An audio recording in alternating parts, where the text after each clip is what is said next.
विस्थापन, इसे हम कहते हैं अंग्रेजी में डिस्प्लेसमेंट। डिस्प्लेसमेंट, डिस्प्लेसमेंट, विस्थापन, डिस्प्लेसमेंट।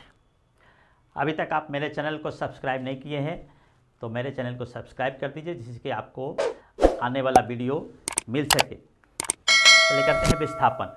वस्तु की प्रारंभिक एवं अंतिम स्थिति के बीच की न्यूनतम दूरी को, वस्तु की प्रारंभिक एवं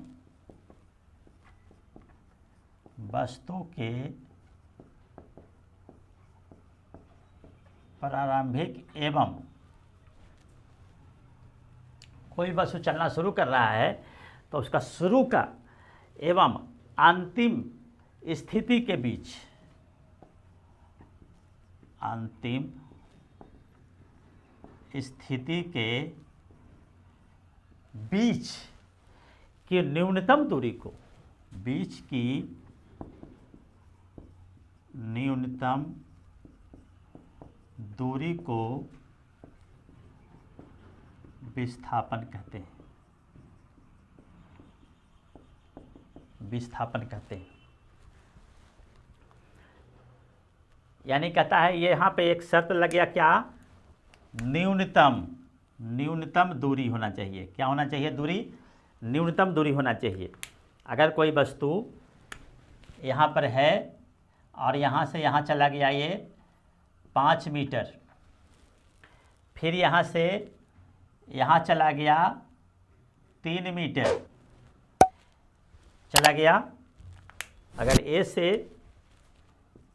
से बी और बी से सी पर चलाया, बी से सी पर चलाया। अगर हम पूछें इसमें कि विस्थापन कितना हुआ, तो विस्थापन हम क्या करेंगे, इसको यहाँ से इसको हम मिला देंगे, इसको मिला देंगे और यही मेरा विस्थापन हो जाएगा। ए से सी तक का जो दूरी होगा ये मेरा विस्थापन होगा। लेकिन अगर कहें इसमें दूरी कितना होगा, तो दूरी हो जाएगा 5 3 8 मीटर, 8 मीटर। और इसको हम यहाँ से यहाँ तक निकालेंगे तो इसको हम निकाल लेंगे, इसका निकाल सकते हैं।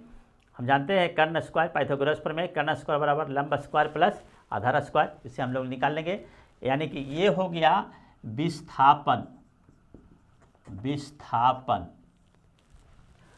और ये हो गया समूचा, ये और ये हो गया दूरी, दूरी, ये भी दूरी, दूरी, ये हो गया दूरी और ये हो गया विस्थापन।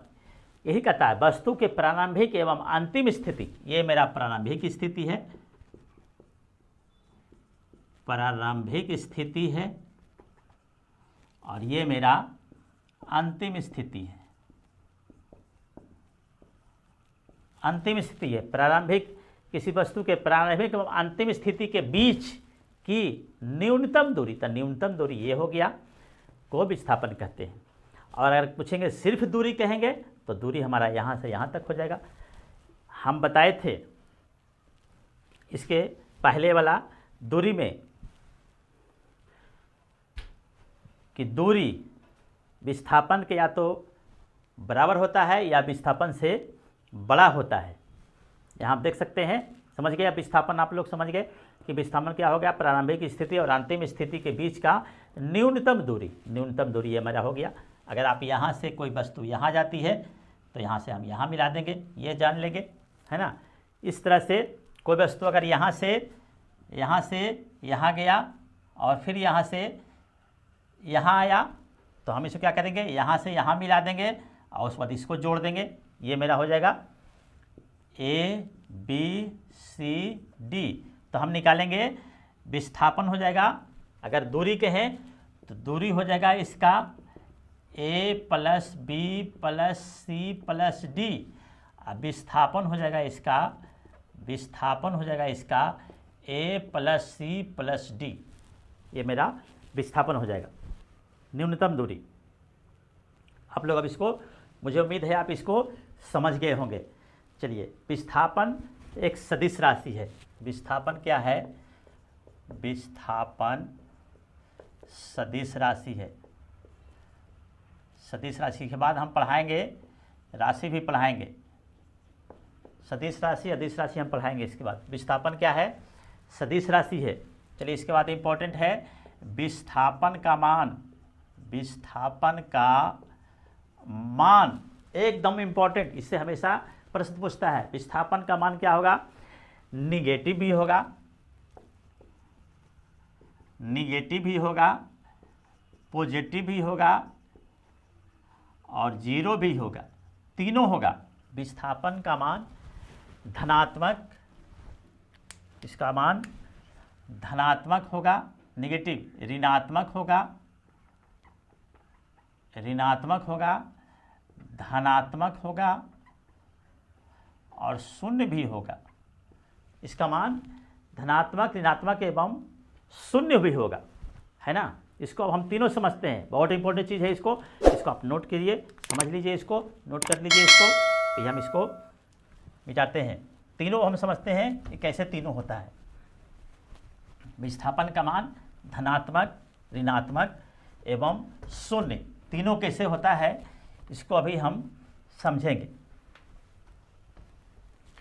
पहला कहता है, पहला लिखते हैं, देखते हैं धनात्मक। पहला देखते हैं धनात्मक मान।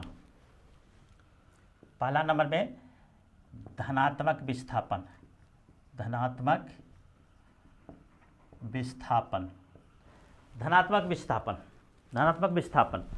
कोई वस्तु यहाँ पर ए पर है, ए पर है कोई वस्तु और यहाँ से चला गया बी पर 10 मीटर, तब यहाँ पर विस्थापन कितना हो जाएगा हमारा, 10 मीटर हो जाएगा।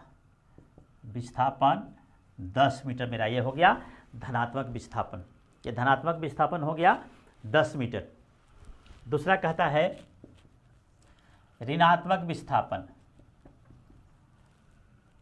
पहले शून्य कर लेते हैं, उसके बाद अंतिम में ऋणात्मक करेंगे। पहले शून्य विस्थापन, शून्य विस्थापन, शून्य विस्थापन, विस्थापन। कोई वस्तु ए बिंदु पर है, ए बिंदु पर है कोई वस्तु, यहाँ से गया, यहाँ से गया बी पर 10 मीटर, बी पर जाता है और फिर बी से वापस 10 मीटर यहाँ चला आता है, वापस 10 मीटर यहाँ चला आता है। अब हम पूछेंगे कि इसका विस्थापन कितना हुआ, तो विस्थापन इसका 0 हो गया, विस्थापन इसका 0 हो गया। जहाँ से चला था वापस वहीं पे लौट के चला आया, इसे कहते हैं शून्य विस्थापन। अब तीसरा कहते हैं, तीसरा है नेगेटिव, ऋणात्मक। तीसरा है ऋणात्मक विस्थापन, ऋणात्मक विस्थापन। ऋणात्मक विस्थापन, कोई वस्तु जहाँ से चला था, कोई वस्तु जहाँ से चला था फिर वहीं वापस आकर, वहीं आकर शुरुआती बिंदु से आगे चला जाए। कोई वस्तु जहाँ से चला था, कोई वस्तु जहाँ से चला था वहीं आकर, वहीं वापस आकर,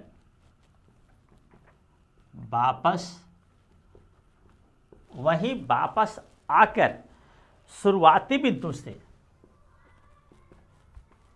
शुरुआती बिंदु से आगे चला जाए, आगे चला जाए, तब क्या कहते हैं, ऋणात्मक विस्थापन। जैसे इसको हम समझते हैं, अभी उदाहरण से इसको समझते हैं। ऋणात्मक विस्थापन को उदाहरण से समझते हैं। इसको उदाहरण देते हैं हम लोग कि कोई वस्तु यहाँ पर अभी है, कोई वस्तु ए पर है और ये बी पर चला गया, 10 मीटर बी पर चला गया और वापस यहाँ से वापस फिर आया यहाँ पे 10 मीटर। अब यहाँ पर क्या हुआ, यहाँ से यहाँ गया तो धनात्मक विस्थापन, यहाँ से यहाँ तक आ गया तो शून्य विस्थापन। अब अगर यहाँ से वापस 5 मीटर यहाँ चला आया, 5 मीटर यहाँ चला आया, तब इसे क्या कहेंगे हम? -5 मीटर ऋणात्मक विस्थापन। ऋणात्मक विस्थापन इसे वो कहते हैं ऋणात्मक विस्थापन।